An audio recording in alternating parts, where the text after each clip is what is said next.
Hi, everyone. Welcome to this month's episode of Navigate STL Schools, a podcast. We are here with Ashley Montano, who is the founder of Juntos We Read. Ashley, you wanted to go introduce yourself? Yeah, thank you. So my name's Ashley Montano.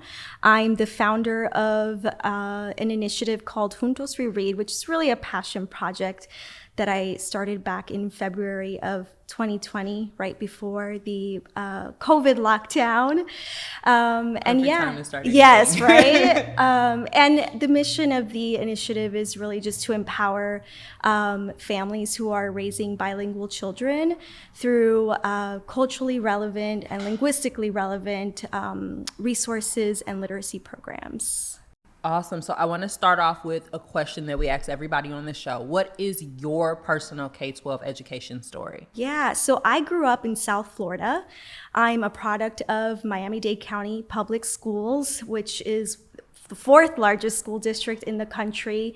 And I was very fortunate that I grew up in a community and a school system who really valued bilingual education. I received Spanish instruction in elementary school, which is not common. And I had a lot of educators or a lot of teachers who reflected my community and spoke the language that I spoke at home. So that was very beneficial to me when it came to building my bilingualism and my biliteracy. So you mentioned Juntos We Read is a passion project. Tell us what it is and how did you start it? Yeah, so I started this back in February of 2020, and I'm really passionate about bilingual literacy and bilingualism, and I had the opportunity when I moved here to St. Louis to connect with a lot of families who were raising bilingual children, and a lot of them were coming to me and, mentioning that they didn't feel like they had a community here to support their ability to raise a bilingual child. And so this is really where that stemmed from. And just, I've always been passionate about bilingualism and biliteracy. And when I was doing my graduate program, that was my primary research focus, working with bilingual children and specifically preschool English language learners and their language and literacy development. So this just felt something that I needed to do, and St. Louis felt like a good place to start and build this work because it was lacking here in St. Louis. So that's kind of how it all came about. So what are the benefits of biliteracy or bilingual literacy, particularly for ESOL students? Yeah, so for those who don't know what ESOL stands for, it's a program that's offered in K-12 education, and it stands for English of Spanish. Oh my goodness. It's English second language learners. Yes, there's ESL, English as Second Language Learners. There's ELLs, English Language Learners, and then ESOL, English for Speakers of Other Languages. That's what ESOL stands for. And there's just so many different terms that we use to identify this group of students. So I apologize for blanking on that for the moment.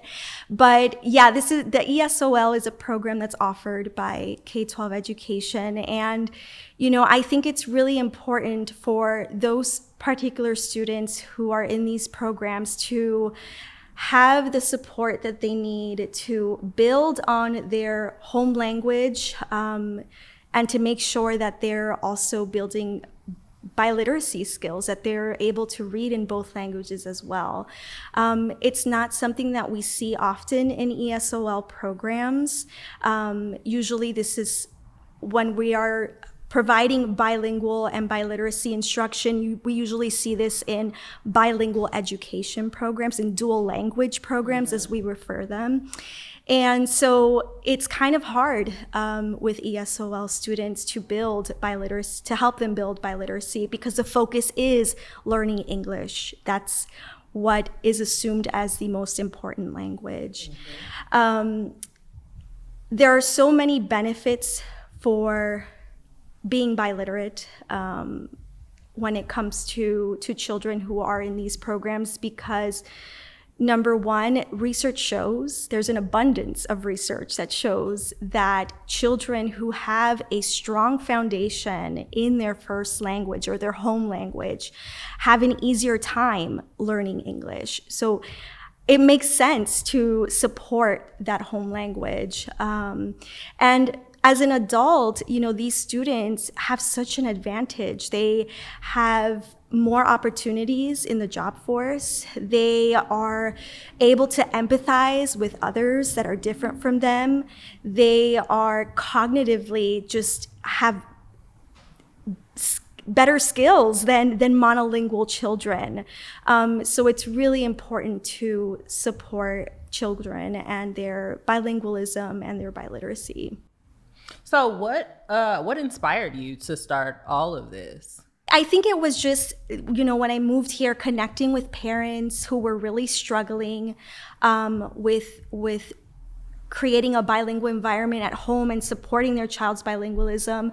I recall one incident actually where I was doing a Spanish literacy program. It was a story time at a local organization, and a mom came up to me with like this desperation of, I can't get my child to speak Spanish anymore. She just started school, and she's embarrassed when I speak Spanish in public, and she'll tell me, why do you speak that language? We need to speak English. And this is something that's so common in bilingual families, and it's an unfortunate challenge that parents have to deal with. And this is actually very common. It's what we call subtractive bilingualism. And it's when children basically refuse to speak their home language in order to assimilate to the majority language. And it usually starts to happen once they enter school and they see, well, all my friends are speaking English. Why do I have to speak Spanish? Why is my family speaking Spanish? So then they start to lose their Spanish skills and refuse to speak it. And then that's how we end up getting adults who, are bicultural, but they don't speak the language. And that is very detrimental to a child's identity. A language is a part of who we are. It's our identity. And when that's stripped away, we lose a part of ourselves. So it's a challenge that I'm trying to, defeat through this initiative, through Juntos We Read. And it's another reason why I started Juntos We Read. That's amazing. I've noticed that you do meet a lot of adults who are able to understand their home language but are unable to speak it. I didn't know that had a name. So I guess you mentioned this idea of kids kind of not recognizing the value in their home language. What is the importance of exposing children to characters and stories from different cultures and different languages, particularly ones that are outside of the American mainstream? Yeah, well, I think books, children's literature provides a way to give children, or offers children an opportunity to see themselves reflected, their lived experiences reflected. And that's why it's so important to have diverse children's literature. When children's home language and their cultural experiences are not validated and they don't see it, how are they going to validate who they are and themselves and their cultural background? So it's so critical. And, I think there are a lot of authors, Latinx and Latina authors, who acknowledge this and, see how important it is for children to see themselves represented in children's literature. And a lot of them, unfortunately, well, not unfortunately, fortunately, a lot of them have started their own publishing companies because, unfortunately, publishing companies don't really it's just not diverse. The publishing world is not diverse. And so they're kind of breaking through that barrier, and providing children with children's literature where they can see themselves reflected in them. And for other children who are not Spanish speakers, who are not bilingual, books who offer an opportunity to see other communities, other cultures, languages, races that are different from theirs, it helps them build empathy as well, and find connections with different communities. Yeah, I remember buying my niece her first book with like a Black girl character on, and she said, "Oh, it's me." Yeah. I mean, that's such a powerful statement. Just those words. I mean, I get chills hearing that kind of stuff, because we don't realize how influential books can be for children. So as we think about even the influence that books can have, I know that there are a couple of schools in the St. Louis region that are language immersion, and a large group of parents who are starting to realize the importance of early access to another language in terms of their child's academic success. What can parents who are not bilingual do to support their children that are bilingual? How do they find authors or support their children in becoming bilingual? How do they find authors and movies and stories and things that they can tell that can help the kids like broaden their cultural horizon, even when the parents themselves might not be the ones able to actually read and go along with it? Yeah, I more than anything, I think parents really need to take a conscious effort to seek out quality, diverse, and inclusive books that represent other communities. Parents need to do that work. That's the only way they're going to find the resources that they are looking for in order to expose their children to different characters, to different communities, to different lived experiences. There's wonderful resources online too. One of my favorite right now is diversebookfinder.org.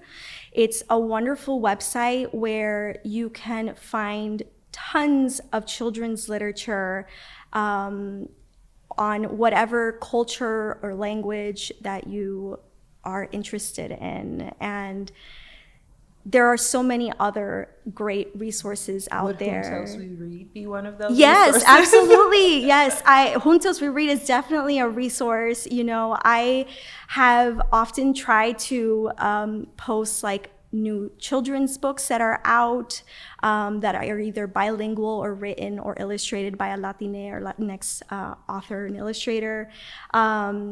Same, with different resources to help support, parents who are raising bilingual children, activities, tips for them that they can do with their kids. But yeah, I mean, honestly, it takes a conscious effort from parents to be able to find these kinds of resources. So if parents want to see things like this inside of their kids' classrooms and in their education, are there things that they can do to support their teachers, or things that they should be looking for in a school that's going to validate their child's language learning skills? Absolutely. I mean, books, as we know, is like one of those, books are so important, and they just are such an easy way to encourage multiple perspectives. And if you have the opportunity to purchase books and donate them to your child's classroom or to your school, that is a wonderful thing that you could do. Or finding connections, community members who can come in and speak to children or do different activities or programs with children in the particular language, is also really beneficial. I feel like teachers have a lot on their plate, and if parents can aid in this way, I think it could be very, very great. It it could be awesome. So You mentioned growing up in Miami-Dade and having that cultural celebration ingrained in your community. What do you think is particularly an area of opportunity for parents to build that particularly into their child's education outside of like a language immersion school? We had the opportunity earlier in the series to speak with the president and CEO of the International Institute, and I think that that's something that parents of all cultures would want to do. So would you suggest like cultural reading nights, or how could they support their absolutely, kids? yeah. Cultural reading night sounds like an awesome idea. I think finding ways to connect with other families who speak the language or represent that culture is really important too.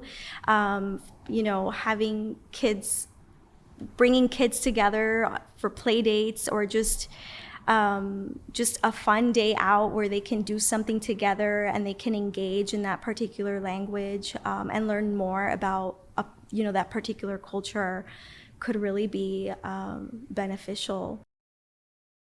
Okay, so I think my last question maybe for you is, if parents are considering biliteracy and helping their children learn to become bilingual, what are some things that they should consider if they themselves are primary English language speakers?